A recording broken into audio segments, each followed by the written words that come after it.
오늘 말씀은 스가랴 8장입니다.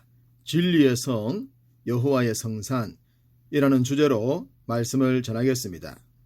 이스라엘 백성들이 5월에 애통하며 근심하면 될까요? 라고 물었던 말에 70년 동안 5월, 7월에 금식한 것이 나를 위한 것이 아니라 너희를 위한 것이 아니었더냐? 라고 하나님은 말씀하셨습니다. 그러시면서 내가 너희들에게 진짜 원하는 것은 그런 것이 아니라고 하셨죠. 제사장 나라의 법, 곧 진실한 재판, 약자들을 보호, 더불어 함께 살아가는 것이라 하셨습니다. 하나님은 이스라엘 백성들이 이 법과 역행했기 때문에 심판하셨던 것입니다.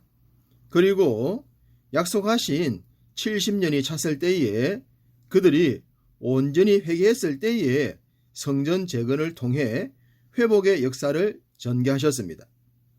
본장은 회복의 땅 예루살렘과 회복될 백성들에 대해 말씀하십니다. 3절 여호와가 이같이 말하노라.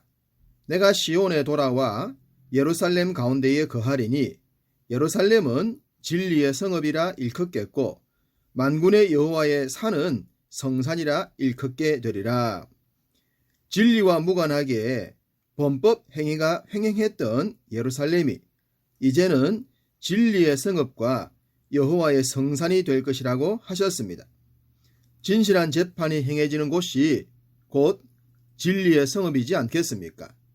이 이름에 어울리게 생활하는 백성들도 당연히 거룩한 백성이라 불리게 될 것입니다. 어느 시대나 동일하게 말입니다. 회복의 때란 평화의 때를 의미합니다. 4절과 5절에 예루살렘 거리에 늙은 남녀가 앉을 것이며 소년 소녀들이 즐겁게 뛰놀 것이라고 하십니다. 이런 모습은 약탈자들이 있거나 전쟁 속에서는 불가능합니다. 평화로운 때만 나타날 수 있는 현상입니다.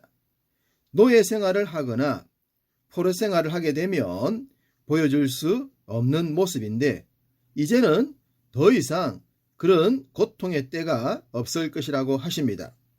바로 이와 같이 아름다운 생활을 하나님께서 처음부터 약속하신 것이 아닙니까? 많이 가져서 행복한 것이 아니고 권력과 힘을 마음껏 부려서 행복한 것이 아닙니다. 모두가 함께 더불어 행할 수 있는 것이 최고의 아름다움이요 행복입니다. 주의 가르침을 따라 남녀노소 빈부귀천 무관하게 행복하게 살아가는 것이 참된 행복이라는 것을 이스라엘 백성들은 포로 생활을 통해 깨닫습니다. 그리고 그 깨달음 후에 하나님의 구원 역사가 시작되었습니다. 7절 8절 만군의 여호와가 이같이 말하노라. 보라, 내가 내 백성을 해가 뜨는 땅과 해가 지는 땅에서부터 구원하여 내고 인도하여다가 예루살렘 가운데에 거주하게 하리니 그들은 내 백성이 되고 나는 진리와 공의로 그들의 하나님이 되리라. 해 뜨는 땅과 해 지는 땅에서 구원하여 내시겠다고 하십니다. 일반적으로 해는 동쪽에서 뜨고 서쪽으로 지지 않습니까? 그러니까 한 나라는 아닐 것입니다. 만약 이것이 한 나라를 상징한다면 그만큼 넓은 영토를 지배했던 제국이라고 할 수 있겠죠. 알렉산더가 더 이상 정복할 땅이 없어서 울었다고 할 정도로 넓은 땅을 소유했던 제국 말입니다. 또 다른 의미는 해 뜨는 나라에도 정복을 당했고 해 지는 나라에도 정복을 당했다는 말이 됩니다. 거의 모든 나라들의 약탈을 당했다는 것이죠. 그만큼 불행한 세월을 보냈던 이스라엘 백성이었습니다. 그랬던 그들을 구원하여서 데려오신 예루살렘은 진리와 공의의 땅이었습니다. 하나님께서 그렇게 만드시겠다고 약속하셨기 때문입니다. 처음부터 약속하셨던 제사장 나라 백성으로 회복하시겠다는 말씀입니다. 더 이상 썩어 없어질 세상적인 것을 추구하지 않을 때 실현될 수 있는 나라입니다. 하나님은 이렇게 놀라운 변화가 일어났던 때가 언제였는지에 대해 말씀합니다. 9절, 선지자의 말을 따라 만군의 여호와의 집, 곧 성전을 건축하려고 그 지대를 샀던 날입니다. 성전 재건에 대한 말씀이죠. 하나님의 집을 방치하지 않고 재건을 시작했던 때로부터 이스라엘은 놀라운 변화를 경험했다는 것입니다. 이 말씀에 대해선 학개 선지자가 이미 말씀을 했었죠. 2장 15절, 이제 원하건대 너희는 오늘부터 이전 곧 여호와의 전에 도리도리에 놓이지 아니하였던 때를 기억하라. 성전 재건을 시작하지 않았을 때와 했을 때를 비교해보라는 말입니다. 분명히 성전 재건을 시작할 때부터 달라졌다는 것입니다. 하나님께서 말씀하신 것에 집중하고 그 말씀에 순종을 하는 순간 우리들에게는 놀라운 변화들이 일어나고 있다는 것을 말씀하고 계시니 이를 믿어야 할 것입니다. 하나님은 선지자의 말을 듣고 성전을 재건했을 때의 감동을 현재의 시점에서 되새기셨습니다. 성전을 짓기 위해 선지자의 말을 들었던 그 말을 지금 내가 다시 말하노니 이 말을 듣고 손을 견고히 하라고 말입니다. 하나님께서 그들의 헌신을 기억하셔서 현재로 이어지게 하시겠다는 겁니다. 하나님은 우리들의 작은 희생과 헌신을 이렇게 기억하십니다.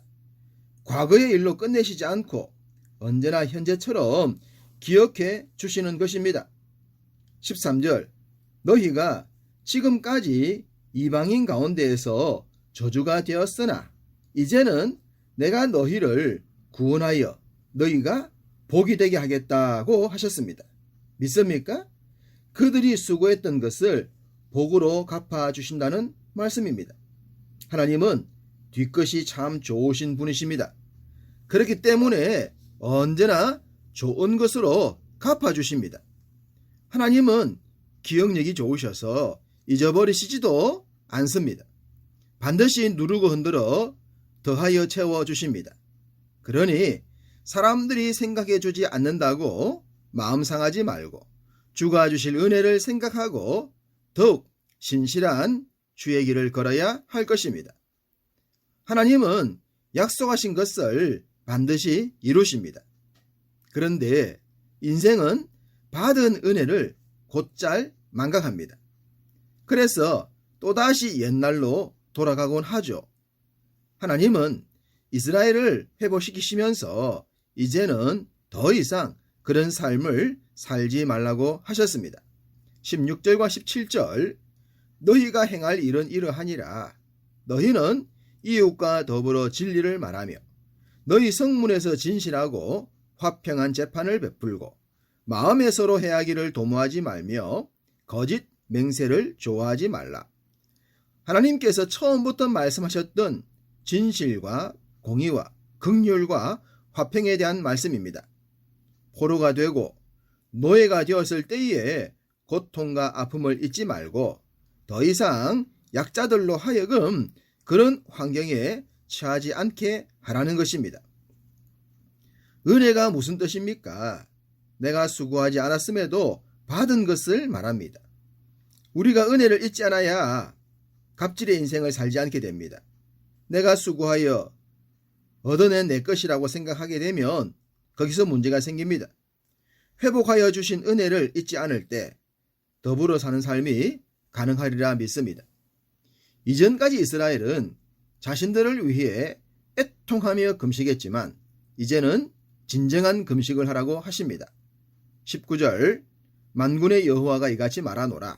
넷째 달의 금식과 다섯째 달의 금식과 일곱째 달의 금식과 열째 달의 금식이 변하여 유다 족속에게 기쁨과 즐거움과 희락과 절기들이 되리니 오직 너희는 진실과 화평을 사랑할지니라.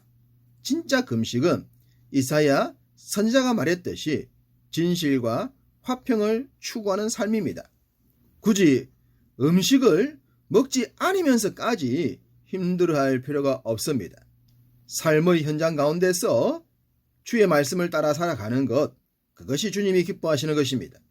오늘도 여러분이 누릴 수 있는 모든 것들을 누리시면서 하나님의 선한 법을 여러분의 모든 삶에서 이루어 가시기를 주님의 이름으로 축복합니다.